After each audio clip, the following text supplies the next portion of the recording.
बिस्मिल्लाहिर्रहमानिर्रहीम। जैसा कि तैयब सर ने भी और अनस सर ने भी आप सभी को बताया कि हिंदुस्तान की आज़ादी में इस्लाम से ताल्लुक़ रखने वाले मुसलमान लोग, इस्लामी रहनुमा, इन सब का ताल्लुक़ ज़्यादा है हिंदुस्तान की आज़ादी में।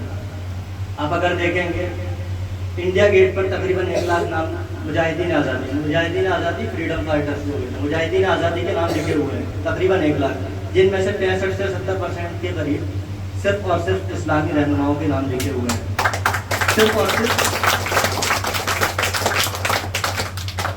तो हमारा असल मकसद क्या है? हमारा ये प्रोग्राम जो इस वक्त शाम में रखा गया, क्यों रखा गया? क्योंकि आप सभी का ताल्लुक स्कूल कॉलेजेस से है। स्कूल कॉलेजेस में भी प्रोग्राम हुआ होगा और यकीनन होना भी चाहिए, क्योंकि 15 अगस्त है, यौम आज़ादी है। हम चाहते हैं कि हमें आज़ादी का मतलब पता लगे। आज़ादी सन 1947 में हमें अंग्रेज़ों से मिली थी, लेकिन अंग्रेज़ों के बाद हम फिर से गुलाम बन चुके हैं। हमारी जहनियत उन्हीं लोगों की गुलाम है जिन लोगों से हम 1947 में आज़ाद हुए थे। आज हमारा जो मकसद है ज़िंदगी का, वो उन्हीं लोगों का मकसद बन चुका है जिनसे हम आज़ाद हुए थे।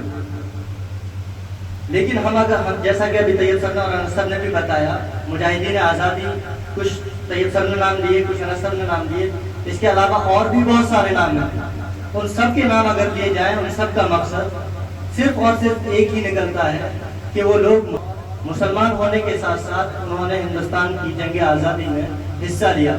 जिनमें से 3 नाम मैं लेता हूँ। अशफाकुल्लाह खान की उम्र सिर्फ और सिर्फ 27 साल थी। 27 साल की उम्र में उन्होंने अपना नाम भी कमाया जंग आज़ादी में, और आज़ादी के लिए फांसी पर चढ़े। काकोरी ट्रेन डकैती, काकोरी एक जगह का नाम है, वहां पर ट्रेन को लूटा गया था और अंग्रेजों की ट्रेन थी, उसमें माल भरा हुआ था, उसको लूटा गया। उसको लूटने वाले, उसने जो अहम मेंबरान थे, जो काम करने वाले असल लोग थे, उन्हीं में अशफाकुल्लाह खान का नाम आता है। और उस ट्रेन को लूट करके उसका जो माल था उसको जब्त करके हिंदुस्तान की आज़ादी में जो लोग हिस्सा ले रहे थे उनकी मदद की गई। उस चोरी की वजह से इनको जेल में रखा गया और 27 साल की उम्र में इनको फांसी दे दी गई। एक और नाम आता है खान अब्दुल गफ्फार खान। हम गांधी जी का नाम सुनते हैं, गांधी जी सबसे ज्यादा मशहूर है आजकल आज़ादी के ताल्लुक से या हिंदुस्तान के ताल्लुक से। हिंदुस्तान के नोटों पर भी गांधी जी का नाम है। एक गांधी और मशहूर है, खान अब्दुल गफ्फार खान। ये भी एक गांधी के नाम से मशहूर है, और वो क्या नाम है? सरहदी गांधी। सरहदी गांधी ये पुख्तून पाकिस्तान का इस वक्त इलाका है, वहाँ के रहने वाले थे, और इन्होंने गांधी जी के साथ मिलकर के काम किया।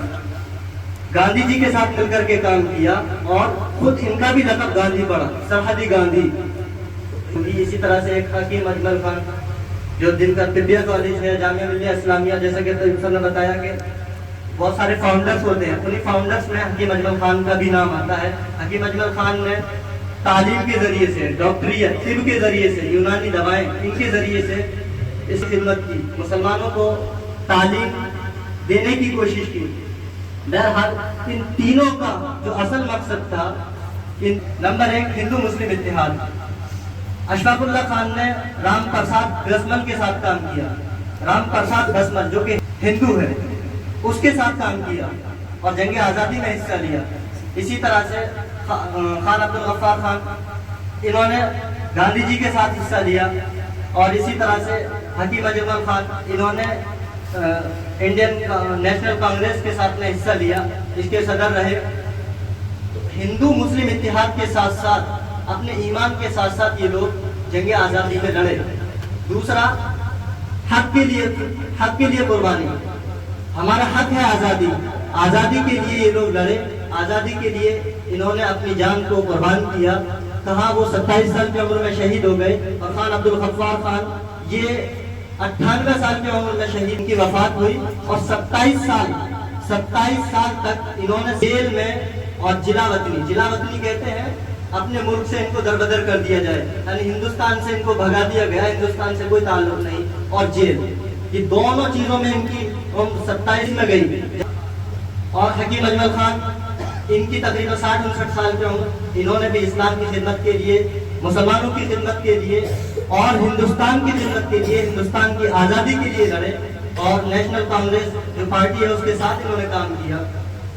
ہمیں اس سے سبق ملتا ہے کہ حق کے لیے لڑنا چاہیے، صبر اور استقامت، یہ پوائنٹ ملتا ہے ان کی زندگی سے کہ ہم کو چاہیے ہم جس چیز کے لیے لڑ جائیں، ہمارا جو مقصد ہو، اگر ہمارا مقصد اسلامی تعلیمات ہے تو ہم اسلامی تعلیمات کے ساتھ ساتھ اپنی دنیاوی تعلیمات بھی لیں گے، جیسا کہ ہم کرتے ہیں، اسکول میں بھی پڑھتے ہیں اور اپنے اصل مقصد یعنی قرآن پاک کو بھی، اسلامی تعلیمات کو بھی لیتے ہیں۔ تو ہمارا جو اصل مقصد ہے اسلامی تعلیمات اور دنیاوی تعلیمات، دونوں چیزوں کو لیتے ہوئے انہوں نے کام کیا، صبر اور استقامت کے ساتھ کام کیا۔ ان کا مقصد تھا کہ ہندوستان کو آزاد کرانا ہے تو کرانا ہے، اس میں اپنی جان نچھاور کرنی ہے تو کر دیں گے، جو کرنا ہوگا وہ کریں گے، جیل جانا ہوگا جائیں گے، پھانسی پر چڑھنا ہوگا چڑھیں گے، لیکن ہندوستان کو آزاد کرانا ہے تو کرانا ہے۔ یہ مقصد تھا، صبر اور استقامت، انہوں نے وہ ڈٹے رہے، جمے رہے، لیکن کام کیا۔ تیسری بات، ایک اہم پوائنٹ، یہ تمام کے تمام مسلم رہنما تھے، یہ تمام کے تمام مسلم رہنما تھے، اور اسلام کے ساتھ ساتھ انہوں نے غیر مسلموں کے ساتھ مل کر وطن کی محبت میں، ہندوستان کی محبت میں اپنی جان کو قربان کیا۔ اس سے پتہ چلتا ہے کہ ہم ہندوستان سے محبت کر سکتے ہیں، ہم اپنے وطن سے محبت کر سکتے ہیں، یقیناً کر سکتے ہیں، اور اپنے ایمان پر ذرہ برابر بھی آنچ آئے بغیر کر سکتے ہیں۔ ان لوگوں نے ہم کو کر کے دکھایا، یہ مسلمان بھی تھے اور وطن سے محبت کرنے والے بھی تھے، وطن پر جان نچھاور کرنے والے بھی تھے۔ لہٰذا اگر آج کوئی یہ کہتا ہے کہ آپ مسلمان ہیں، آپ اسلام کو زیادہ پسند کرتے ہیں، اسلام سے زیادہ محبت کرتے ہیں یا ہندوستان سے زیادہ محبت کرتے ہیں، تو وہ بے وقوف ہے۔ اصل جواب یہ ہے کہ ہم جتنا ہندوستان سے محبت کر سکتے ہیں اتنا ہی ہم چاہیں تو کہہ سکتے ہیں۔ بس ہمارا اصل مقصد مذہب ہے، اگر اصل مقصد ہم بھول جاتے ہیں تو پھر اس دنیا میں رہنے کا کوئی فائدہ نہیں ہے۔ ہمارا اصل مقصد اسلام ہے، ہم اسلام کے ساتھ اپنے وطن سے محبت کر سکتے ہیں اور کریں گے انشاءاللہ۔